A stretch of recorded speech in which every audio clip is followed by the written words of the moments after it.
अगर आप भी चाहते हैं नए वीडियो एवं नए ऑडियो देखने एवं सुनने के लिए तो हमारे गोल्ड स्टूडियो चैनल को सब्सक्राइब जरूर करें एवं बेल आइकन दबाना ना भूलें।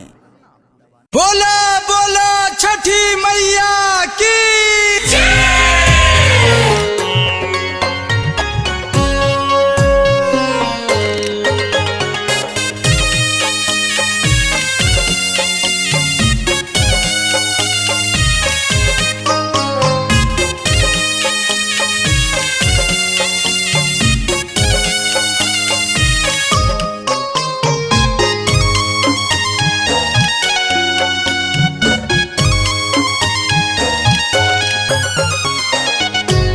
रहिया जोहत रोवत होई है मायरिया, रहिया जोहत रोवत होई है मायरिया।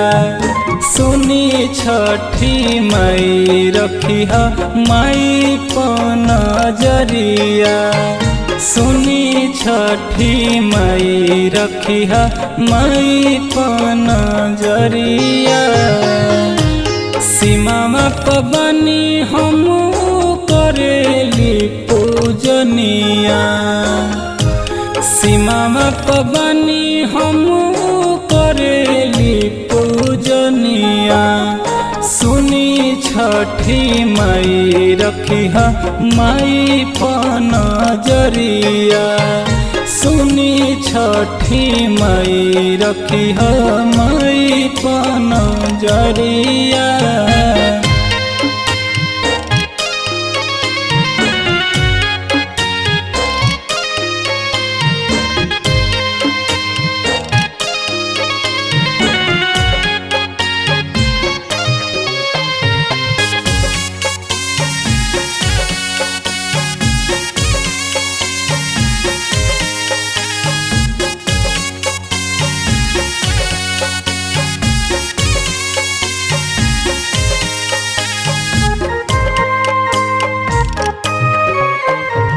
तीन दिन से भूखल होई रहुए बरतिया, रहुए बरतिया। सुन ली अरजी हम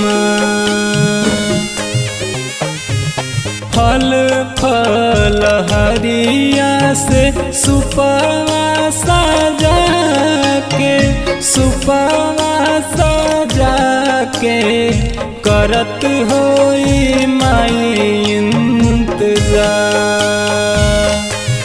कैसे बताई बालड़ाई के बयरिया, कैसे बताई बालड़ाई के बयरिया। सुनी छठी माई रखिया माई पनजरिया, सुनी छठी माई रखिया माई पनजरिया।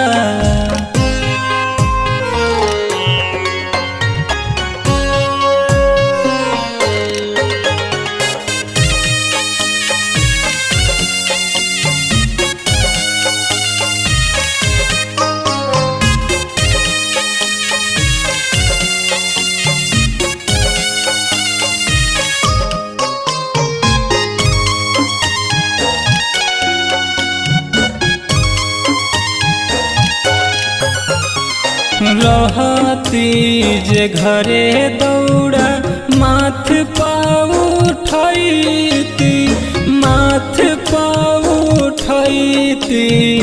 गौआ में भइल हो सो चाहत बा बलकी राजेश गाँव में आईती, गाँव में आईती। आनंद पर कस कहे कलजो फेरत नजर रही घाट के चरोरिया, फेरत नजर रही घाट के चरोरिया। सुनी छठी माई रखिया माई पन जरिया, सुनी छठी माई रखिया माई